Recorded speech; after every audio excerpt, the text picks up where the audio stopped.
Welcome back to the Info Diet Podcast. My name is Michael Gimmerin, your host, and today I'm joined by Joshua Lisec, the ghostwriter.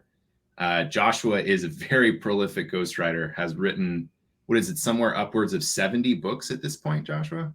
Written somewhere upwards of 70 books, and is just an incredible force on the internet. Joshua, welcome. Excited to have you here. Anything that you want to add to the bio? No, that's great, Michael. I sure appreciate it. One of the things I think we'll be getting into is the fact that these 70, I think it's like working on my 73rd book right now, is that these books are not on the same topic. They're on disparate topics, broad industries. And what's wild about my life is many of these books, if not most of them, have opposing perspectives. And so I am playing both sides against one another, understanding their best arguments, and can help each client find the best way to present their argument, even if it differs from what someone else I'm also ghostwriting for believes. Right. Wow, that's actually really interesting. So, and I guess I couldn't give you, well, can you give an example on like a topic area? Like one person believes keto is the best and the other person believes veganism, or is it something like that? That's it. The first, I think, strongest opposition is on religion, spirituality. So, to give you a wild example, so there was an actual day I was working on 4 different manuscripts at the time. This was a couple of years ago. There was someone who was Hindu, someone who was Sikh, Sikh, Sikhism, Yep. an evangelical Christian, and the last one was like they were kind of more of like a liberal Muslim type of an author. Okay. I mean, like progressive, right? Like, yeah, I'm Muslim, but I'm Democrat, right? They're one of those types of people. So on the same day, there's 4 different perspectives in which their religious beliefs and their views of the world, their understanding of reality, was captured. Oh, and that's after I'd finished ghostwriting for 2 Latter-day Saints. I just interrupted 2 books for 2 Latter-day Saints. So in a span of a few weeks, I have 6 different understandings of reality itself, and it is my job to understand them to the point at which I believe them, so that I can argue from within that paradigm. So I guess I have 2 questions for you, Joshua. Number one is, which one is the right religion of all? That's been difficult to, let's say, triangulate, like triangulating a signal, right? For myself, like I grew up fundamentalist, evangelical, conservative Christian, God, guns, country type of worldview, being homeschooled, in the cellar, right? A dank, windows covered up so the public school wouldn't see us and we get hauled away, that kind of environment, right? The satanic panic environment where Pokemon are demons. Real. It was real. That was my information environment, is that the Pokemon and the Yu-Gi-Oh cards are demonically possessed. This was a literal belief that we had at the time. My information environment has changed greatly. So that was kind of a throwaway question and you went with it, which I really appreciate. My second question is how are you able to make sense of all of those different perspectives? I'm sure, and religion is not just one of them, I'm sure it's across multiple topics. I'm sure you have like a grab bag of like compartmentalization techniques. Like, how do you not go crazy if you are, everybody saw that movie Arrival, right? And it's based off of the work. And I don't like to get too technical, but it's based off the work that basically says that when you learn a language, you also learn the culture of that language and you start thinking in that culture. And so in many ways, when you're writing a book and you're trying to adopt the language of an author, you're going to start thinking like that author. And so I'm curious, like, what strategies are you using so that you don't go crazy? Yes. So it's too late for that. I am crazy. So that's the first thing is, that's good. Acceptance is the first stage to resolution. Yes. And then how do we progress towards resolution? What I observed that particular day, it was so remarkable. I still remember the conversation I had with my wife. So we've got the Sikh, we've got the Latter-day Saints. They don't like to be called Mormons, apparently. They prefer Latter-day Saints. The Latter-day Saints, we have the Sikh, we have the Hindu, we have the evangelical Christian, and then we have the I should just forgot what the other one, the Muslim. So the progressive Muslim specifically. So we have all of these things. And I remember telling my wife, every one of their belief systems is true. It's like, you mean like universalism? I said, that's not what I mean. I mean, they are internally consistent.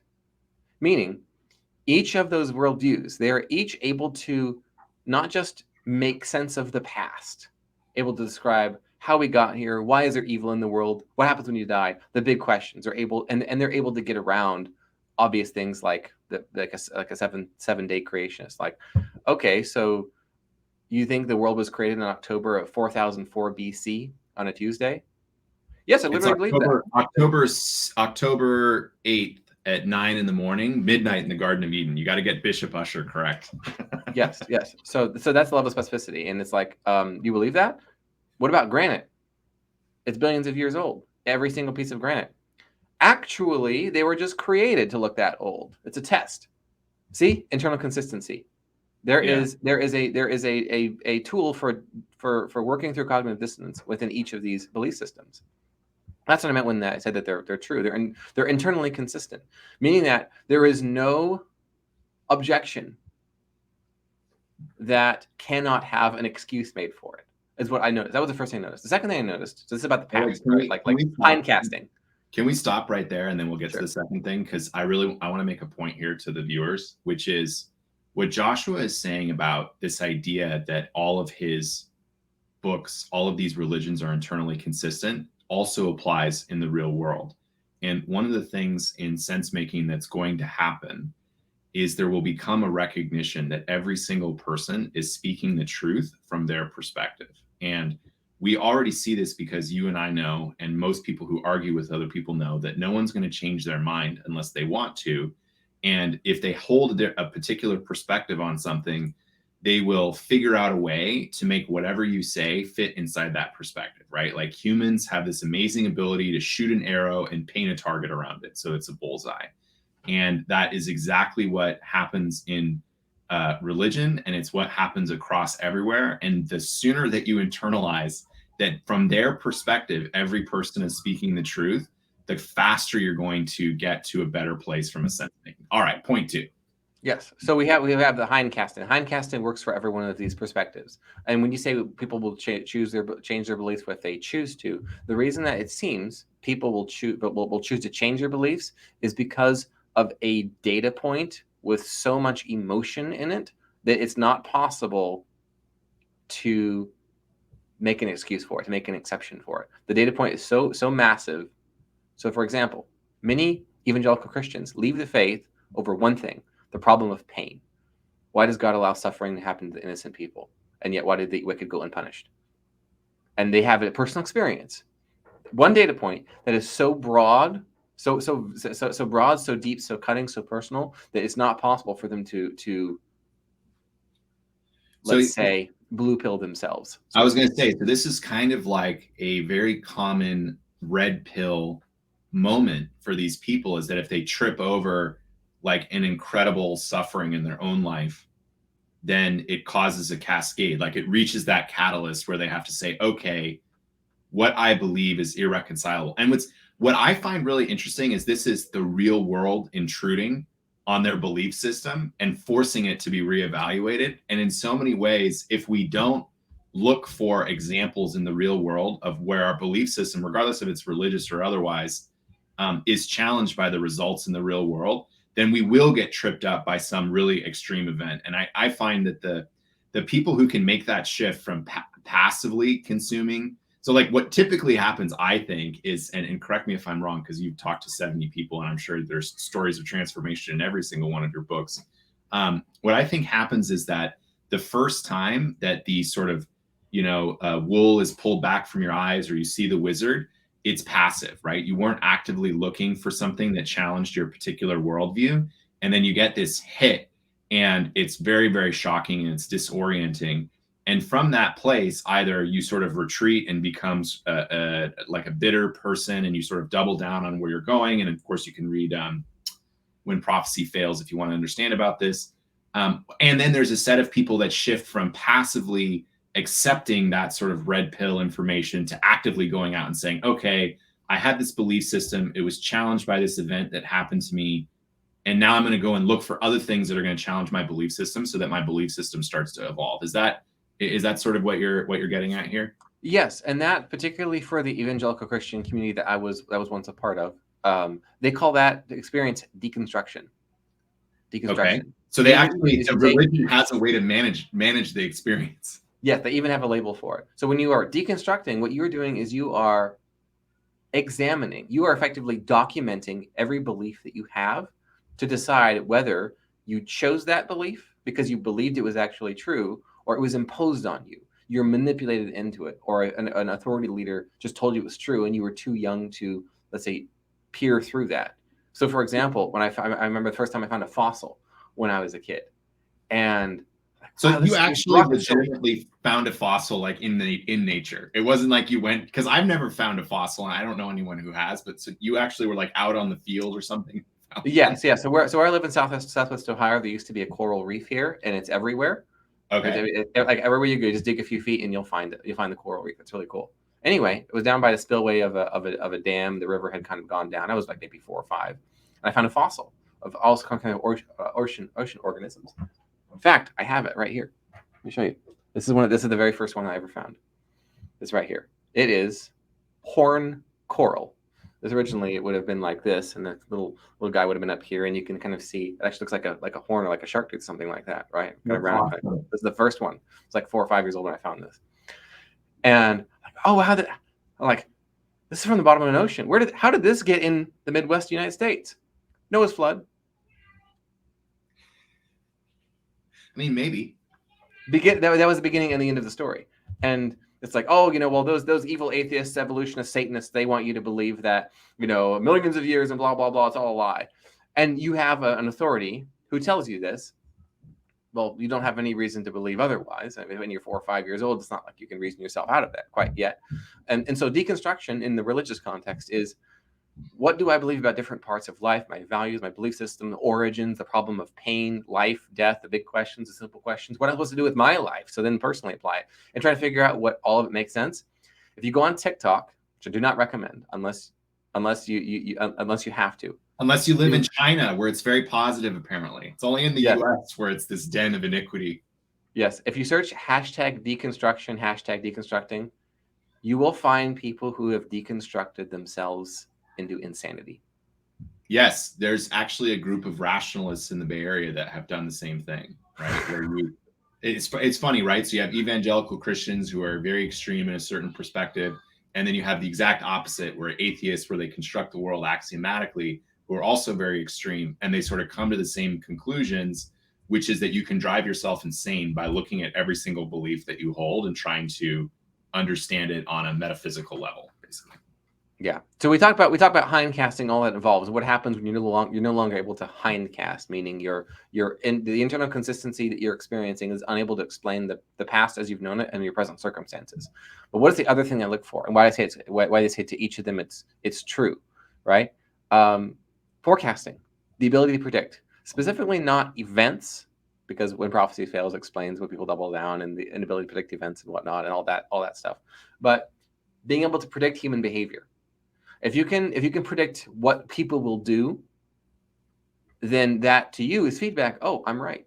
And this is why people who seem to believe in absolutely ridiculous things, or beliefs that are in opposition one with another. For example, the Latter-day Saint versus the Sikh from India.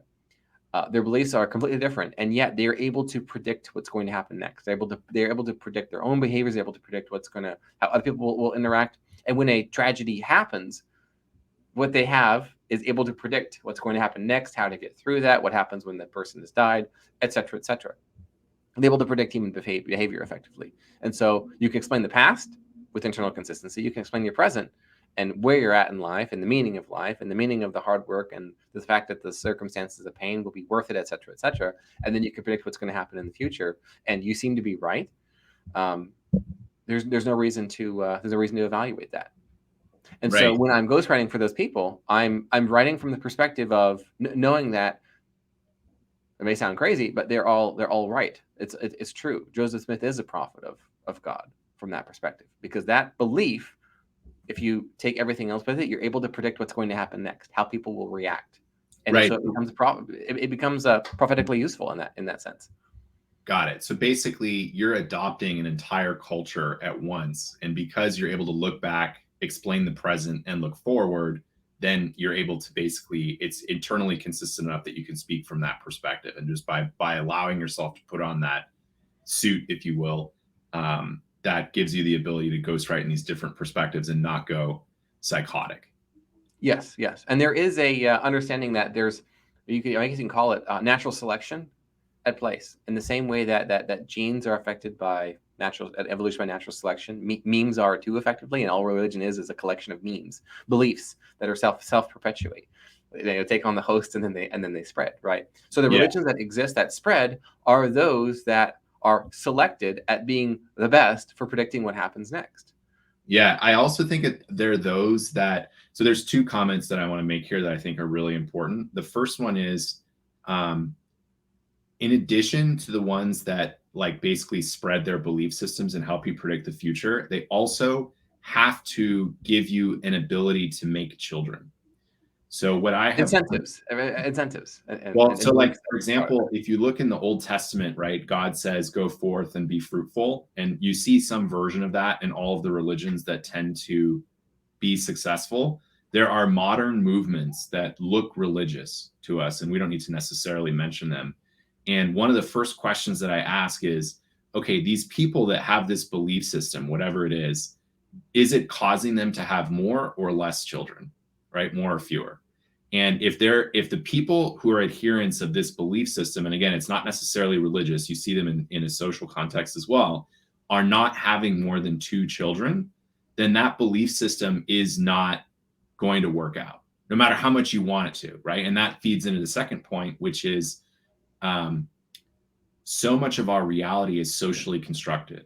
So, for example, what is money, the value of money, or basically almost everything that we deal with is a function of what other people believe. And so when you're in a particular culture that has a set of beliefs, that those set of beliefs are predictive.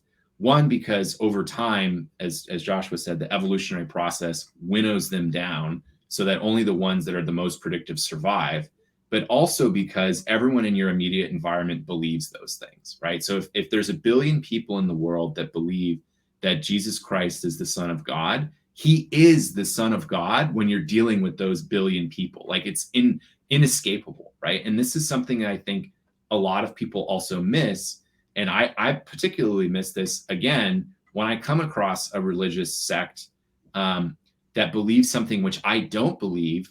I need to be aware and careful that they believe it, and as a result, it will be true for them, and they will define the reality of the world to be true for them. And I think that is like, it's a sense making, level 2 or level 3, but it's an incredibly important point. And I'm excited that you have to do this for your ghostwriting books. It's like really cool. Yeah, it's fun because I get to be different people. It's not like, you're right for different people, different writing styles. It's I get to believe different things and experience different cultures of belief. And you brought up something else about the social aspect of this. You see this often on social media, particularly kind of open social media like Twitter, relatively open, I should say, with shadow banning and whatnot playing a factor. But you see this idea of social truth, whereas when something is adopted as a social truth, your reason for believing it is known.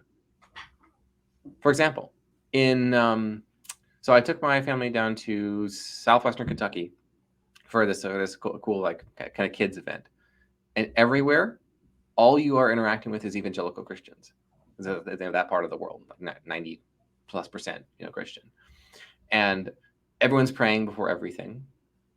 And there's what's hilarious is that they're passing around gospel tracts to one another, and they all know that they're Christians, right? So the odds of you evangelizing and actually touching a person who's not an evangelical Christian is extremely low. Yet they're doing it anyway, right? It's kind of like reinforcement. So people in that environment, and in an environment like that where there's social truth, there's not reason to deconstruct. There's not reason to believe it, because you are constantly surrounded by people who you see as rational, that you like, that are kind, and of course you believe it. It's when you have diversity that you find yourself deconstructing. This is what happens when so many evangelical Christians go to secular universities and they encounter. I get it. They're not questioning in their home environment. Well, that's because 90% of people are consumers. They just take what's given to them at face value and don't evaluate it. Yes. So if you ask them, well, why do you believe X is true? You will not get a coherent answer. Well, why do you believe that? Why do you believe that? Well, because somebody who has a lot of followers on social media and he looks really cool and has a nice car said it's true. Yeah, And that's the source of their truth. Yeah, exactly. Well, I mean, that makes sense, right? Because people want to copy those people with high status in their environment, and they don't necessarily they copy sort of the downstream products of the memes, not necessarily the rationale for adopting the memes in the first place. And because it's a social truth, right? And they don't want to be ostracized from their community, then you just have to believe it. Because if you don't believe it, then you're not part of the community, and now you've lost this entire support structure. Like you mentioned that you brought your children. I'm sure you and your wife have people in your community that help watch your children, who you go to when situations happen, whether it's a doctor or a trusted friend. And if all of a sudden you're, not doing the particular tribal signifiers, like where I live, putting a Biden sign in your front yard 2 years after the election is over, right? If you're not doing that, then people are like, wait, are you part of our tribe? Should we really help you on all these other things? Yes. So where I live in a township with no income tax in 60-40 Republican, Democrat, conservative, liberal. And in my experience, that seems to be the best mix in the U.S. is a little bit more conservative than liberal. When I've been in 80% plus liberal/progressive territory, there's homeless camps on the streets at night and during the day. So that's that. If it's 80% plus conservative Republican, there's no plumbing, there's no running water, there's no electricity. I've been to both those communities. A lot of those there's no technology when it's 80 plus conservative, and there's no society when it's 80 plus liberal. That's freaking awesome observation. Yeah.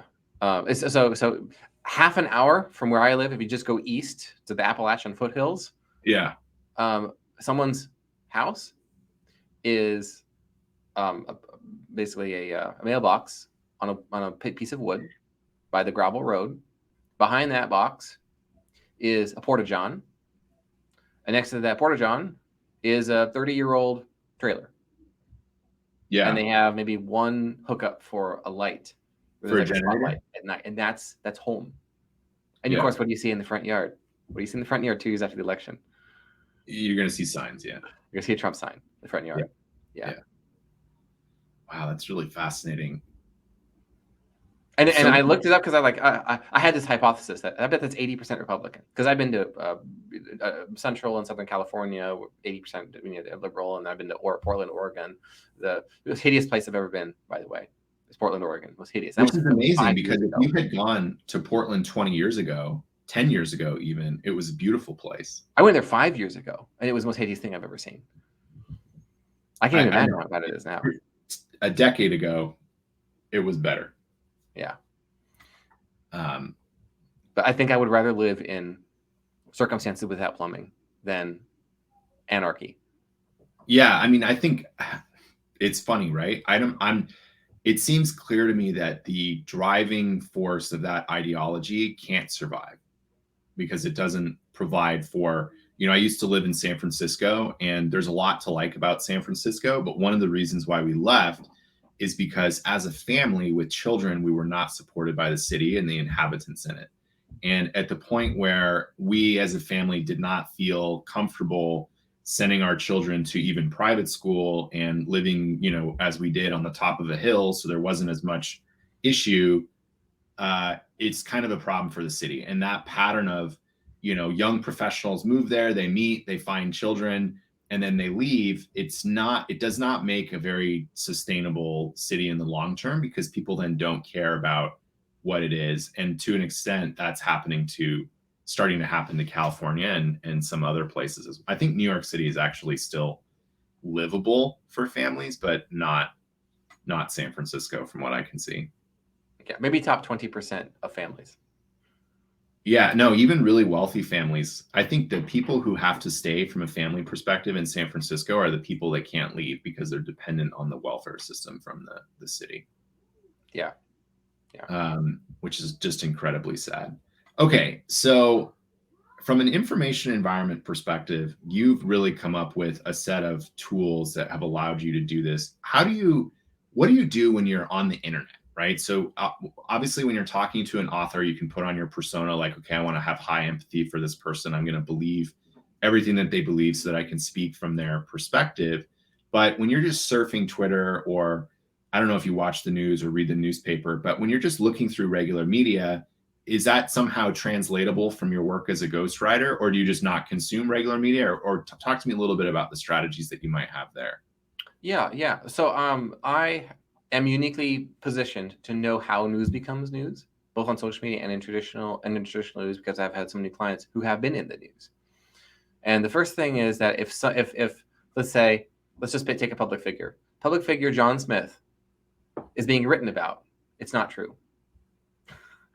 If John Smith has the byline, and John Smith writing an article or a piece or a thread or whatever by himself, as in he has the byline, it's also not true, because it can't actually be true. It can't possibly be true. Well, why can it not be true? So the journalist who is interviewing John Smith, writing a story about John Smith, is looking for one thing: clickbait. What's the eyeball grabbing angle? What is the distraction angle? Someone is standing at a coffee shop, they glance at a newspaper. What's going to make them double take? What angle of John Smith's story will get the double take? Same with internet. What's going to be the thing that gets the click? How do I win the click? So that's their job. That's perspective. So of course it's not going to be true, because they have to spin it in such a way that it can't possibly be true. Okay, wait. So basically, what you're saying is that because of things that have happened on the internet, which I've talked about, but we could talk about it here if it's interesting to you, all of news media has become perspective based, and so the entire idea of an article is really just to energize a base of people to basically reinforce the beliefs that they already have, right? And from a headline perspective, it's just like attention grabbing, right? And then what you're saying is that the rest of the article is just going to reinforce those set of beliefs or amplify a particular perspective of that journalist, which is representing the media. And so the actual content of the story has no chance of being objective, and is going to be entirely slanted to the perspective of the person writing it. That's right. To use the information diet metaphor, basically journalist outlets, news sources, be they new media, be they traditional media, they are providing something for people to eat. They want their content to be attractive to consumers, and so they have to make it as tasty as possible. And it's like fast food, basically, right? So there's some people that really like Burger King, and some people that really like McDonald's, or some people that really like Coke, and some people that really like Pepsi. And so it's just other menu items, if you will, to a tribe that is already eating that kind of food. Yes, and it has to be, and it must be tribal. There's a very helpful sentence called the one sentence persuasion course. One sentence persuasion course. All news, I should say, all viral news, all things that become trending stories, real or, let's say, advertised, obeys some aspect of the one sentence persuasion course. For example, and the one sentence persuasion course goes, people will follow and believe anyone who allays their fears, confirms their suspicions, nurtures their hopes, this sort of thing. Right? I think it's like 6 or 7 different aspects of persuasion. And so every viral story, every trending story about John Smith being a placeholder for all news and all people must do one or more of those things if it is going to persuade people to pay attention in our 3-second attention span age. And so it can't be true, because it's content to be consumed. Now, if John Smith has the byline, what is he also doing? He is also doing the same thing. Yeah, he also wants to. So you just don't read any of these articles because you're like, they provide no predictive value whatsoever, or they only tell me what people who read these articles. It's like a beauty pageant contest, right? Where they're like, who do you think is the most who do you think other people will vote is the most beautiful? So you read these articles just to understand what other people who believe these articles believe. Yeah, and in the fact that I've written many of them. Ghost's written many for public figures who have the byline, and then talking to them like, I want people to believe X about me. And X may or may not be true. It's that naked, huh? Yes, it is that blatant. And I will also say this: the people who are the best at marketing themselves are usually the worst at delivering what they promise. Usually, because the skill set, the talent stack, let's say, of delivering on your promises, like over delivering on a highly valuable book, having a coaching or consulting service that does the job, having a done for you service like in a professional services context that's transformational. The talent stack, which makes you good at those, people who focus on marketing, PR, engagement, reach, etc., tend to not have, and vice versa. So the best kept secrets of an industry tend to not have the highest prices, and they also tend to be the best at what they do. The people that tend to have the highest prices tend to be the best at making people believe that the prices are justified. And they're also good at making people believe that if it didn't work, it's your fault. Yeah. And a lot of that is just sort of like a survivorship bias, right? You get 1,000 people doing your thing, and then 10 of them have a huge amount of success, and you just talk about those 10. And you're you like, put oh, those 10 on your sales page or on your product page, and right. wow, It's look only at all the 1%. success stories. Yeah, it's only 1%. I know I struggle with this too in my coaching practice. I want everyone to get value out of the information diet, but anyway. Oh, interesting. Okay, Joshua, that's been close to time. Is there sort of a parting thought, or like what would be an example of a bad information environment for you? Does one even exist? Yeah, I think most bad information environments tend to be one sentence persuasion course in which you are the persuadee, and that all of the voices that you are listening to, be it new media, be it traditional media, be it your Facebook feed, your Twitter feed, be it people in your life, the radio you listen to, that everyone that you have curated your environment to confirm your suspicions, allay your fears, nurture your hopes and dreams, throw rocks at your enemies. This is from the one sentence persuasion course, right? Yeah. You can look at that one sentence persuasion course by Blair Warren, I think is the. Oh, I was hoping this was one of your products, and so you just kept pinging it. It's not. No, I've written quite a bit of it. So if people search one sentence persuasion, they'll see me talking about it. Okay, I was like, so I do benefit from advertising strategy. Just keep repeating it over and over again. Yes, I do benefit from it though, because people will Google it or Twitter search it, and who they're going to find? Me. Fair enough. Okay, but that tends to be a bad information environment. Is one that feels very comfortable. The one that feels comfortable tends to be a bad one, because you're surrounded by voices who are telling you what you believe, and then anytime someone who, well, that's not true, insta block. Right? Yeah. So you are insulating yourself in your community where it is known this, that, or the other thing that you believe without having deconstructed that. Yeah, it's interesting because a lot of people talk about that phenomena as a filter bubble. And then they basically say, okay, what you need to do is you need to go out and consume all sides. But people don't intentionally consume all sides. To your point about, I see that everyone's beliefs about the religions is internally self-consistent. And so I can put on the suit of each person and take it off. And so it doesn't affect me. Most people don't do that intentionally when they try to avoid a filter bubble. And so they're consuming information that is fundamentally contradictory, and that drives them crazy, right? And you can see it happen on the internet. They get totally overwhelmed, their sense-making apparatus, and so then they have to fall back on some sort of highly polarized tribal thing. And so it's interesting, right? It's like you don't want to construct an information environment that is all of the one sentence persuasion. So you got me doing it. But at the same time, you also don't want to consume articles from MSNBC and Fox News at the same time, because they'll go crazy. You'll go crazy because they're talking at cross purposes.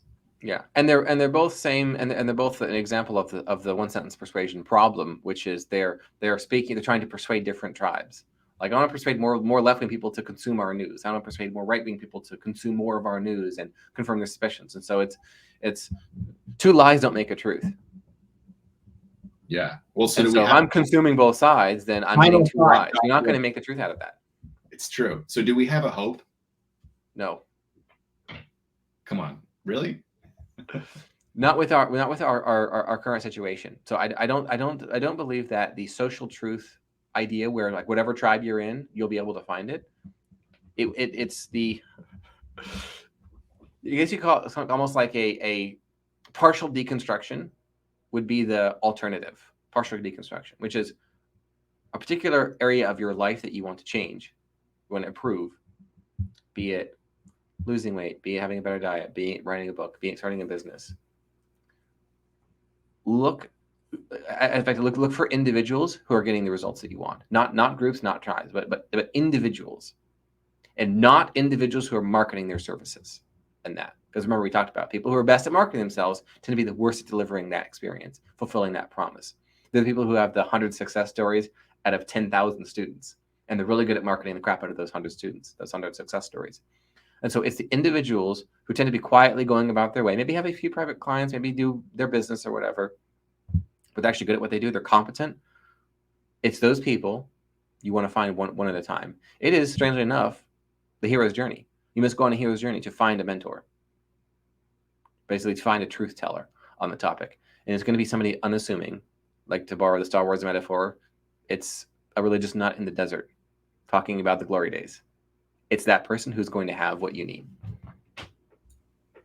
Well, that's a beautiful sentiment. And I like to believe, I'm going to choose to believe that it's going to get better if we actually do that for each of the areas that we want to improve. So I like individually, we have a solution, but the social truth situation, nope. And all we could do is acknowledge that it is there, and then turn away from it, like Lot from Sodom and Gomorrah. Yeah, I think that may, right, and of course all of our stories recur, right? So maybe that is exactly what's happening here. All right, thank you, Joshua Lisec. Really appreciated having you on today. Very interesting conversation, and we'll see you guys next time on the podcast.